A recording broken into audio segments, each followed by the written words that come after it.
السلام عليكم ورحمة الله وبركاته. ازيكم يا حلوين؟ انا نوع دي قناتي. النهارده جايلكوا بوصفة تحفة. العيش ده العيش النوع، بس ده العيش الحلو اللي الواحد بيحبه، الممبار، بطريقة تحفة تحفة تحفة. هوريك ازاي النهارده تبقي استاذة الاساتذيز فيه. ازاي تعملي الخلطة الجبارة اللي كل اللي هيدوها من ايدك مش هيعرف ياكل تاني من بره. وكمان هوريك ازاي تنضفيه بطريقة سهلة وبسيطة.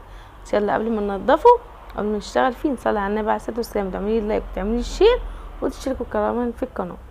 بصوا يا حلوين، زي ما شفتوا كده في الحتة بتاعت التنظيف، ان انا بمسكه كده واقوم ايه مدخلاه جوه بعضه. شايفين؟ ايوه كده لغايه ما بوصل الاخر. بعد كده بقوم سحباه كده بايديا بالراحه كده. بعد كده بجيب سلكه نظيفه اللي هي الستانلس دي، يكون اول استخدام، وابدا ان انا امسكه كده وابدا انزل من عليها. دي اسهل حاجه للتنظيف بتاع المنبار. بس شايفين السلكه دي بتبقى نظيفه اول استعمال، ما ينفعش يكون سلكه عندي وانا استخدمها، لا. بعد ما بخلص ايه برميه. شوفوا نضيف ازاي، جميل ما شاء الله. بس برضو انا هديله ايه، يعني جردة كده بالسكينه، هحطه على الرخامه وهبدا ان انا ايه برضو ايه زاد التاكيد. بس هو هيبقى زي الفل، ما فيهوش اي حاجه. شايفين ما شاء الله؟ يعني حاجات بسيطه قوي ايه اللي بتطلع منه. وهشطفه تاني وهحطه بقى في ميه بليمون وشويه ملح وايه، وهنقعه شويه. عايزه اقول لكم ان الممبار ده كان ممبار بقري، يعني تروحي تجيبي للراجل تقولي له عايزه ممبار بقري عشان يبقى صغير وحلو. هنا بقى معايا بصلتين كبار كده او 3، ومعايا ربع كوبايه زيت، وحطيتهم على النار ونزلت عليهم بنص معلقه سكر، قلبت فيهم لغايه ما ياخدوا اللون الحلو. هنا بقى كمان معايا طماطم، معايا 2 كيلو طماطم هضربهم في الخلاط مع واحدتين كده فلفل سبايسي. لو عايزه رومي حطي رومي بس بتاع، وفلفل اسود حصى. بيحس لو فلفل اسود حصى كده مع الطماطم وبتضرب بيديني طعم احلى. ومكعبين مرقه. هنا بقى بس خلاص خدت اللون بتاعي، هنزل بقى عليهم بالطماطم بتاعتي. بصوا انا كنت ضربها ضرب متقطع اللي هي ما تبقاش مهروسه قوي.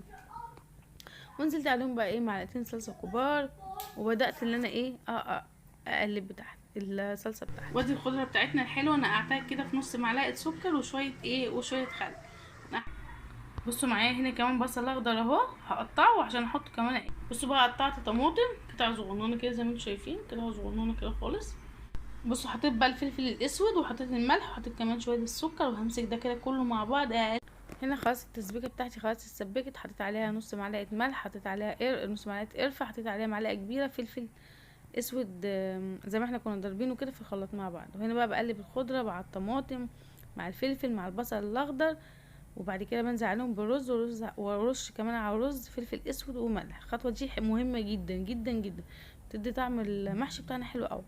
وبعد كده بنزل بقى بالصلصه بتاعتي عادي خالص بقى وبقلبه، بيبقى ده دلوقتي اللون الطبيعي بتاعه. يلا بينا بقى نحشي ونشوف هنحشي ازاي الممبار بتاعنا.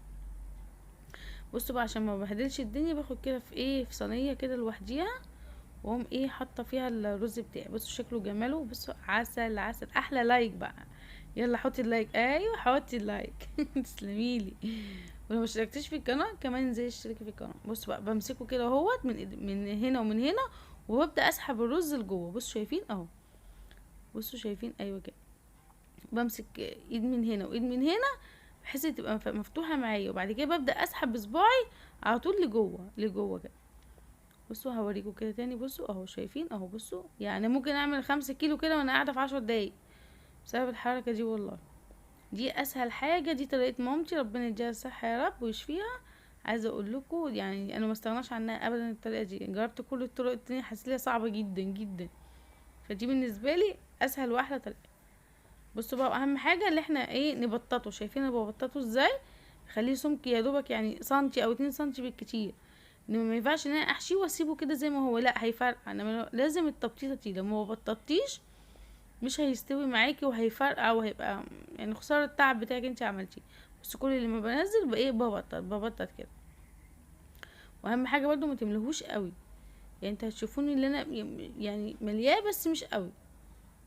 بصوا ببدا اسحب كده. وبرده كمان اهم حاجه بعد ما تنضفي الممبار، معلش نسيت اقولها، ان انت تخرجي الدهون دي لبره.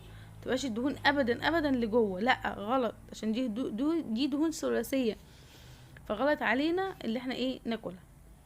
ماشي حلوين؟ شايفين الدهون اصلا هتلاقوها كده من بره مش من جوه ابدا. يعني بعد ما خلصت وقلبته، انا كنت خلصت اول واحد وهعمل معاكم كده تاني واحد عشان برضو ايه تشوفوا انا بعمل ايه. بصوا اهو بقول لكم اهو بمسكه كده اهو تقوم ايه سحبه. بصوا بقى هنا بقى اسرع ازاي، بس ده كانت مقطوعه منها حته فايه غلبتني شويه، بس برضو على مين عملتها والله. بصوا اهو كنت بوريها لكم حته طحينه بقى. خلاص خلصنا، جبت بقى ميه سخنه، هحط بس فيها شويه ملح مش اكتر من كده، عشان بس ما تسحبليش من ملوحه السجق بتاعي، بس مش هحط اكتر من كده. هو فيه توابل وفيه كل حاجه، يعني مش عايزه اقول لكم ان شكل الشوربه بعد كده تشوفوها اكني حاطه كل حاجه فيها.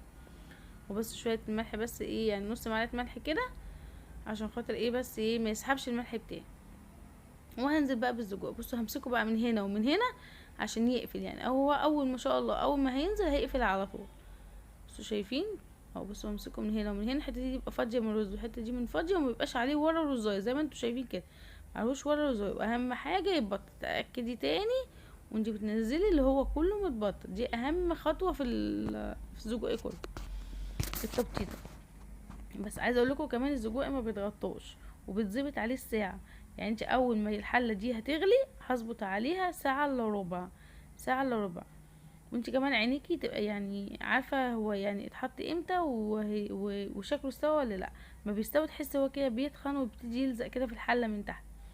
بصوا كده ما شاء الله الحله غلت اهي. هظبط بقى ساعه الا ربع. ما شاء الله كله قفل معايا ازاي، شايفين هو كله قفل كده ما شاء الله، ولا واحد فرقع ما شاء الله. كان عسل ما شاء الله، الف هنا وشفا اللي كل. والشكل الزجاجية عسل، بتنادلكوا بتقولكوا تعالوا يلا كلوني يا ريتكم معايا والله وتاكلوا معايا. بس لو عملتوا لايك هعمله لكم، يلا اعملوا لايك وانا هعمله لكم، خليكم كلكم تاكلوه. بصوا شكل الشوربه اكننا يعني بقى محيقينها وحاطين لها كل حاجه. بصوا كده استوى، شايفين تحسوا الشوربه كده بتقصر وبيبتدي اللي هو ايه الشوربه بتاعته دي طبعا عشان الرز بينزل فيها بتتقل كده شويه. انما كده كان عدى الساعه الا ربع خلاص انا هخرجه. ولازم قبل ما احمره اشمعه، لازم يتساب نص ساعه يتشمع في الهواء من غير غطا ومن غير اي حاجه. تحطيه كده في مصفى عشان ينزل ميته، وبعد كده نقليه في طبق كده وايه وتخليه يطلع كل البخار اللي فيه. شايفين كل البخار؟ بعد ما يطلع كل البخار هيتحمل معاكي تحميره حلوه جدا جدا جدا. عايزة بقى ولا عالي ولا واطي، ويكون يعني دافي قبلها، وتقومي نازله ايه بالزبده. بس هي يدخل على ده دقيقتين وعلى ده دقيقتين ويبقى زي الفل وزي العسل زي ما انتوا شايفين كده.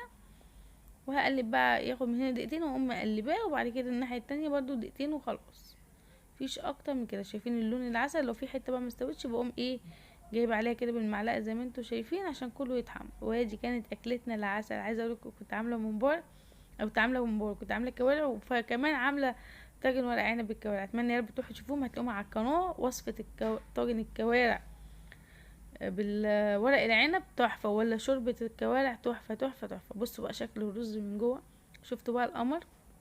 زميلكم مش هستاهل لايك وشير وكمان الاشتراك في القناه.